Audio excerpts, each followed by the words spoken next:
नमस्कार, शॉर्टकट मध्ये तुम्हा सगळ्यांचं स्वागत. दरवर्षीप्रमाणे याही वर्षी ऑस्करची चर्चा सुरू झालेली आहे. ऑस्करचं वैशिष्ट्य म्हणजे चित्रपटाची निवड या चित्रपट क्षेत्रातले तज्ज्ञ, कलावंत, तंत्रज्ञ असे साधारण 6000च्या वर मंडळी मतदान करून ऑस्करसाठी चित्रपट निवडत असतात. त्यामुळे हे पुरस्कार महत्वाचे मानले जातात. 2021 सालच्या चित्रपटांना या वर्षीच्या सोहळ्यामध्ये ऑस्करच्या बावल्या मिळतील. यावर्षी सगळ्यात महत्वाचा म्हणजे सर्वोत्कृष्ट चित्रपटाच्या पुरस्काराच्या शर्यतीत एकूण 10 चित्रपटांना नामांकन आहे. या 10 चित्रपटांची ओळख करून घेण्यासाठी हा भाग आम्ही विशेष तयार केलेला आहे. हा भाग जर तुम्ही बघितला आणि त्या 10 चित्रपटांची थोडक्यात ओळख करून घेतली तर ते 10 चित्रपट न बघता सुद्धा ऑस्कर विषयी 4 चौघात इम्प्रेशन मारणं तुम्हाला शक्य होणार आहे. असो, गमतीचा भाग सोडूया आणि ह्या 10 चित्रपटांची ओळख करून घेऊया ज्यांना ऑस्करचं नामांकन आहे. नाईटमेअर ॲली हा पहिला चित्रपट आहे. गिएर्मो डेल टोरो हे त्याचे दिग्दर्शक आहे. 1940 मध्ये न्यूयॉर्कमध्ये घडणारा हा डार्क थ्रिलर मानसशास्त्रीय थरारपट आहे. 1946 मध्ये विलियम लिंडसी ग्रेशमच्या नाईटमेअर ॲली या कादंबरीचं हे चित्रपट रूपांतरण आहे. या चित्रपटात प्रमुख कलाकार आहेत ब्रॅडली कूपर, केट ब्लँचेट, पॉल अँडरसन, रूनी मारा वगैरे वगैरे. या चित्रपटाला आणखीन वेगवेगळ्या विभागात 3 नामांकनं आहेत प्रमुख चित्रपटाच्या, सर्वोत्कृष्ट चित्रपटाच्या नामांकनाच्या व्यतिरिक्त. दुसरा चित्रपट आहे डोंट लुक अप. ॲडम मॅक्के हे त्याचे दिग्दर्शक आहेत. जगाचा विनाश करणारा एक धूमकेतू लवकरच पृथ्वीवर कोसळणार आहे आणि त्यापासून पृथ्वीवासियांचं रक्षण करण्याची जबाबदारी 2 कमी दर्जा असलेल्या खगोलशास्त्रज्ञांनी घेतलेली आहे असं साधारण विनोदी चित्रण या सिनेमात आहे. लिओनार्दो डिकॅप्रियो, जेनिफर लॉरेन्स आणि रॉब मार्गन यांच्या या चित्रपटात भूमिका आहेत. या चित्रपटाला लेखन, संकलन अशा आणखीन वेगवेगळ्या 3 विभागांमध्ये ऑस्करची नामांकनं आहेत या वर्षीची. हाही चित्रपट चर्चेत. ड्यून हा आणखीन एक चित्रपट सर्वोत्कृष्ट चित्रपटांसाठीच्या चर्चेत आहे. डेनिस विल्न्यू हे त्याचे दिग्दर्शक. 2021 मधला बहुचर्चित सायन्स फिक्शन पट हा आहे. भविष्यवादी चित्रपट आहे. ही चित्रपटांची मालिका असणार आहे आणि या मालिकेचा पहिला भाग आहे. फ्रँक हर्बर्टच्या ड्यून या 2 भागांच्या कादंबरींपैकी पूर्वार्धावर या चित्रपटाचं कथानक आधारित आहे. टिमोथी शॉल्मे आणि रेबेका फर्ग्युसन या चित्रपटात प्रमुख भूमिकांमध्ये आहेत आणि लेखन, सिनेमॅटोग्राफी या वेगवेगळ्या विभागात आणखीन 4 ऑस्कर नामांकनं या सिनेमाला आहेत. आणि ऑस्करच्या शर्यतीमध्ये ड्यून बाजी मारणार आहे अशी अनेकांची अटकळ आहे सिनेमाप्रेमींची. पुढचा महत्वाचा चित्रपट आहे ड्राईव्ह माय कार. रियुसुगे हामागुची जपानी चित्रपट आहे. हामागुची यांचं दिग्दर्शन त्या चित्रपटाला आहे. एका वयस्कर विधुर अभिनेत्याला आपल्या गाडीसाठी ड्रायव्हरची गरज आहे आणि त्याला त्याचा मेकॅनिक एका 20 वर्षीय मुलीचं नाव ड्रायव्हर म्हणून सुचवतो. दोघांमध्ये काय सुरुवातीला जमत नाही, पण नंतर एक छान सुंदर नातं तयार होतं असं साधारण या चित्रपटाचं कथानक आहे. मुख्य चित्रपटांच्या नामांकनांमध्ये स्थान मिळवणारा हा पहिला जपानी चित्रपट आहे. या चित्रपटाची चर्चा आहे.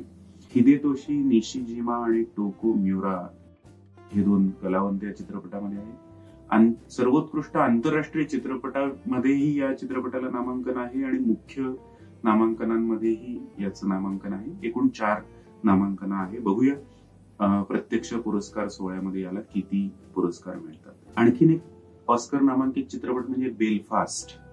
केनेथ ब्राना हे त्याचे दिग्दर्शक. 60च्या दशकातल्या उत्तर आयर्लंडमध्ये राहणाऱ्या एका कुटुंबाची ही कथा आहे. हे कुटुंब आणि त्याचा मुलगा अशी एक गोष्ट या चित्रपटामध्ये मांडलेली आहे. साधारण 30 वर्ष आयर्लंडमध्ये वांशिक राष्ट्रवाद होता, हिंसाचार झाला. त्याच्या पार्श्वभूमीवर या चित्रपटाचं कथानक घडतं. विनोदी चित्रपट आहे. दिग्दर्शकाच्या स्वतःच्या अनुभवांवर आधारित घटना या चित्रपटामध्ये आहे. त्यामुळे हा माझा अर्धा जीवनपट आहे असं दिग्दर्शक ब्राना म्हणतात. प्रमुख कलाकार आहेत जेमी डॉनन, कटरीना बाल्फ आणि किरण हाइन्स. या चित्रपटाला सहाय्यक अभिनेता, अभिनेत्री, दिग्दर्शन अशा वेगवेगळ्या विभागामध्ये आणखीन 5 ऑस्कर नामांकनं आहेत. ऑस्कर नामांकित पुढचा चित्रपट आहे Licorice Pizza. Paul Thomas Anderson यांचं दिग्दर्शन. 70च्या दशकात कॅलिफोर्नियाच्या सॅन फार्नांडो मध्ये घडणारी ही एक प्रेमकथा आहे. लहानपणी एकत्र वाढलेल्या अलाना आणि ग्रे यांची ही कथा. चित्रपटाचं शीर्षक हे सदर्न कॅलिफोर्नियातल्या 70च्या दशकामध्ये प्रसिद्ध असलेल्या लिकोराइस पिझ्झा या कॅसेट आणि सीडीजची विक्री करणाऱ्या रेकॉर्डचं एक दुकान होतं, लोकप्रिय होतं, त्याच्या नावावरनं ठेवण्यात आलेलं आहे. भूतकाळातल्या लहानपणीच्या आठवणी ताजं करणारं हे शीर्षक आहे. अलाना हाईम आणि कूपर हॉफमन यांच्या त्यात प्रमुख भूमिका आहेत आणि वेगवेगळ्या विभागात आणखीन 2 नामांकनही ऑस्करमध्ये या चित्रपटाला मिळालेली आहे.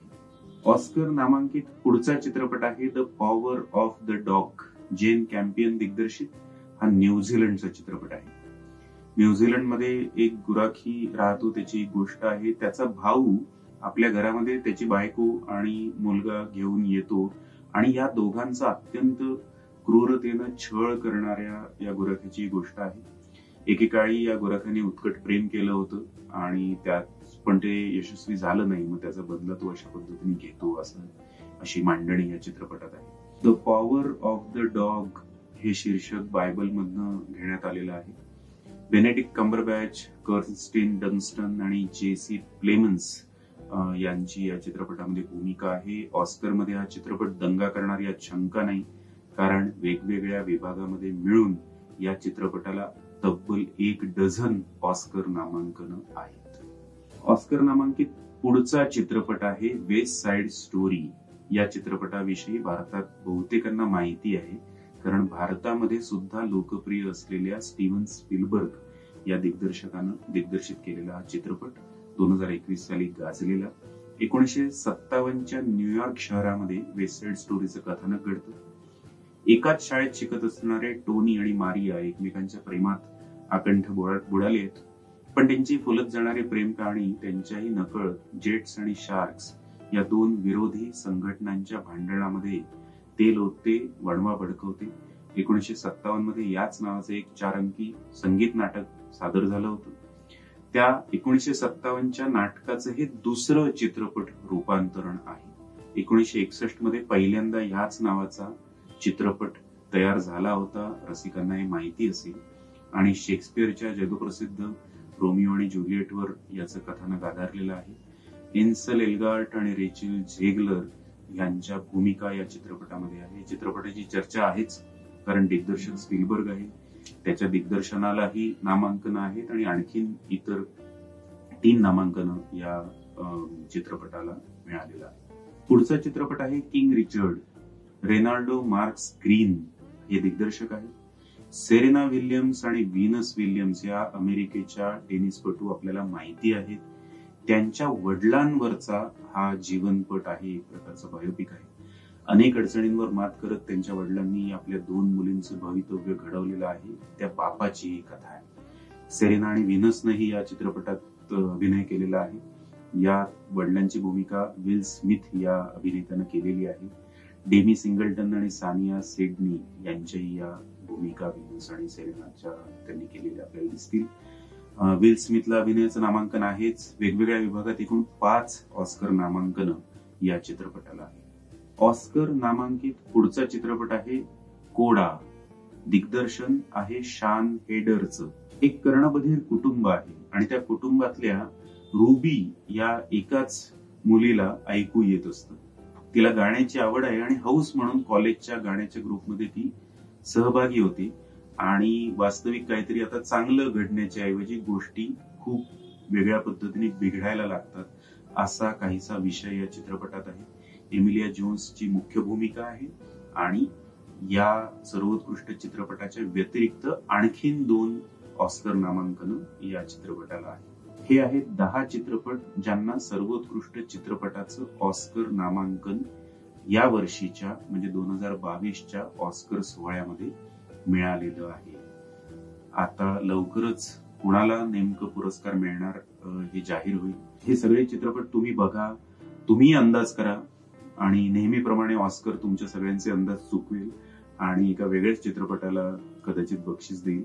आपण हे सगळं बघूया आणि हे सगळे चित्रपट बघण्याचा प्रयत्न करू. ज्यांना नामांकन मिळालेलं आहे ते चित्रपट हे पुरस्कार विजेत्या चित्रपटांइतकेच महत्वाचे असतात. हे सगळे चित्रपट अवश्य बघा. त्याविषयी तुमचं मत आमच्या चॅनलवर व्यक्त करा आणि आमचं शॉर्टकट चॅनल अवश्य बघा, शेअर करा, लाईक करा आणि सबस्क्राईबही करा. बघत राहा शॉर्टकट. धन्यवाद.